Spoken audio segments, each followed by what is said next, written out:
Hello साथियों, कैसे हैं आप लोग। मैं संदीप एक बार फिर आपका स्वागत करता हूं आपके अपने इस चैनल एम्बिशन क्लासेज में। साथियों, आज हम आपके लिए लेकर के आए हैं इंग्लिश ग्रामर से रिलेटेड एक छोटा सा टॉपिक, जिसको कि वॉइस के नाम से हम लोग जानते हैं, यानी कि एक्टिव वॉइस और पैसिव वॉइस। एक्टिव वॉइस और पैसिव वॉइस को आज हम लोग पढ़ेंगे कि कैसे हम लोग एक्टिव वॉइस से पैसिव वॉइस को पैसिव वॉइस में चेंज करते हैं। किसी भी सेंटेंस, अगर कोई भी सेंटेंस एक्टिव वॉइस में है तो उसको हम लोग कैसे पैसिव वॉइस में चेंज करेंगे, उसके लिए क्या क्या नियम होंगे और कौन कौन से बदलाव करने पड़ते हैं। चलिए सबसे पहले हम लोग देखते हैं कि वॉइस जो है, इसको हिंदी में हम लोग वाच्य कहते हैं। क्या कहते हैं? वाच्य कहते हैं। अब जो वॉइस की बात है तो यह जो होता है, इसको हम लोग अगर बात करें तो एक होता है एक्टिव वॉइस, जिसे हम लोग कहते हैं कृतवाच्य। क्या कहते हैं? कृतवाच्य कहते हैं, एक्टिव वॉइस हो जाता है। और दूसरा जो होता है वो आपका हो जाता है, दूसरा क्या हो जाता है? पैसिव वॉइस, जिसे हम लोग कहते हैं कर्मवाच्य। ठीक है। अब थोड़ा सा इसके हिंदी से समझिएगा कि जो एक्टिव वॉइस होता है उसमें कार्य की जो प्रधानता होती है, यानी जो कार्य होता है वह मतलब कि कर्ता के द्वारा किया जाता है। एक्टिव वॉइस जो होता है, एक्टिव वॉइस जो मतलब कि उसमें कर्ता जो कार्य किया जाता है उसकी प्रधानता कर्ता को दी जाती है।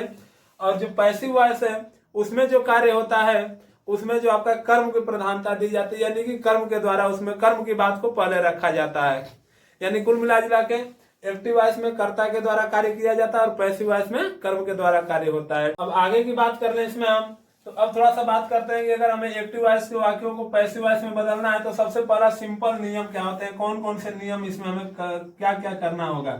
जो सबसे साधारण नियम है, सबसे जो सिंपल, सभी टेंसों के लिए, सभी सेंटेंसों के लिए होंगे। तो जो सबसे पहला काम क्या है कि हमें सब्जेक्ट को क्या करना है, जो हमारा जो सेंटेंस का जो सब्जेक्ट होगा, सब्जेक्ट को ऑब्जेक्ट बनाना है। ठीक है।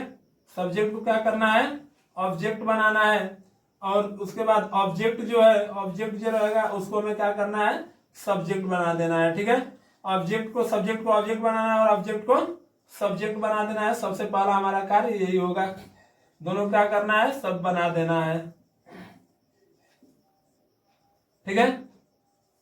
सब्जेक्ट को ऑब्जेक्ट बना देना है और ऑब्जेक्ट को सब्जेक्ट बना देना है। अब दूसरा नियम इसमें क्या होता है कि हमें, जो आपका सेकंड नियम होगा, मेन वर्ब का थर्ड फॉर्म लगेगा पैसिव वॉइस बनाते समय। ठीक है। ध्यान दीजिएगा, जो आपका मेन वर्ब होगा उसका हम क्या करते हैं? मेन वर्ब का थर्ड फॉर्म लग जाएगा। मेन वर्ब का थर्ड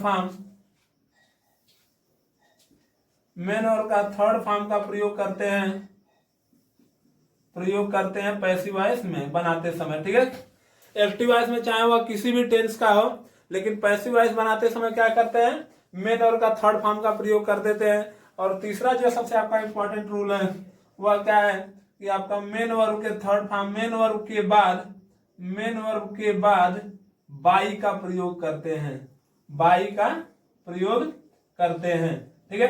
ये तो तीन ऐसे रूल है ये तो तीन ऐसे रूल है जो सभी सेंटेंसों के लिए होंगे। ठीक है। सभी सेंटेंसों में इसका काम आएगा, यानी सब्जेक्ट को सबसे पहला काम, सब्जेक्ट को ऑब्जेक्ट में बनाएंगे, ऑब्जेक्ट को सब्जेक्ट बनाएंगे। ठीक है। मेन वर्ब का थर्ड फॉर्म लगाएंगे। मेन वर्ब का थर्ड, चाहे एक्टिव वॉइस से पैसिव वॉइस बदलते समय चाहे कोई भी टेंस रहेगा, चाहे कोई भी मतलब कि टेंस हो, उसका क्या करेंगे? मेन वर्ब का थर्ड फॉर्म का प्रयोग कर देते हैं। ठीक है। पैसिव वॉइस में, एक्टिव वॉइस से पैसिव वॉइस बदलते समय मेन वर्ब की थर्ड फॉर्म का प्रयोग करते हैं। और तीसरा नियम जो है आपका कि मेन वर्ब के बाद बाई का प्रयोग करते हैं। तो चलिए आगे हम लोग देखते हैं कि इसमें कौन कौन से जो 12 हमारे टेंस हैं, उन 12 टेंसों में से किन किन टेंसों को हम लोग तो सबसे पहले देख लीजिए, तो आपको बता दें कि 12 जो टेंस होते हैं, 12 जो टेंस हैं, 12 टेंस, इन 12 टेंसों में से 8 का बनता है और 4 का नहीं बनता है। ठीक है। 4 का क्या होता है? नहीं बनता है पैसिव वॉइस। 4 का पैसिव वॉइस नहीं बनता है। और 8 का क्या होता है? बनता है। ठीक है। 8 का क्या है? 8 का बनता है और 4 का नहीं बनता है। तो अगर हम आपका 4 का जिन किनका किनका नहीं बनता, अगर उनका नाम बता देंगे तो बाकी आपको 8 ऑटोमेटिक मिल जाएंगे। तो चलिए देख लेते हैं कि किसका किसका नहीं बनता है। तो पहला जो है वह है आपका present perfect continuous. Present perfect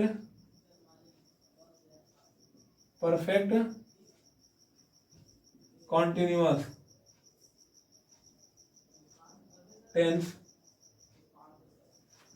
दूसरा पास्ट परफेक्ट कॉन्टिन्यूअस।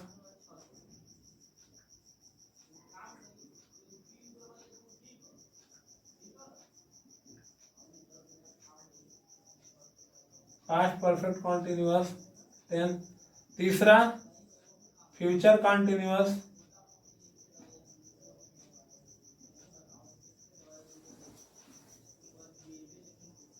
ठीक है बच्चा, फ्यूचर कॉन्टिन्यूअस का नहीं बनता है। और चौथा जो आपका है फ्यूचर परफेक्ट कॉन्टिन्यूअस टेंस का नहीं बनता है। फ्यूचर परफेक्ट कॉन्टिन्यूअस टेंस का नहीं बनता है। तो इन चारों का नहीं बनता है, तो इनके अलावा जो बाकी आपके 8 होंगे उनका बन जाएगा। तो फिर से देख लेते हैं कि अगर एक्टिव वॉइस से पैसिव वॉइस हमको चेंज करना है तो सबसे पहले हमें टेंस को नॉलेज होनी चाहिए। किसका नॉलेज होना चाहिए? टेंस का। जो 12 टेंस है उनका नॉलेज होना चाहिए। अगर आप लोगों को टेंस का मतलब थोड़ा अगर प्रॉब्लम होगी या जो लोग टेंस के बारे में नहीं जानते होंगे तो हमारे इसी चैनल पर हमारे टेंस की बहुत मतलब कि देखो 1-2 मंथ पहले की बहुत सारी वीडियोज पड़ी हुई है टेंस की। तो प्लीज आप लोग जाकर के पहले उन टेंस की वीडियोज को वॉच करिए। उसके बाद जब जैसे अगर आप लोगों को टेंस नहीं समझ में आएगा तो आपको ये एक्टिव वॉइस पैसिव वॉइस नहीं समझ में आएगा।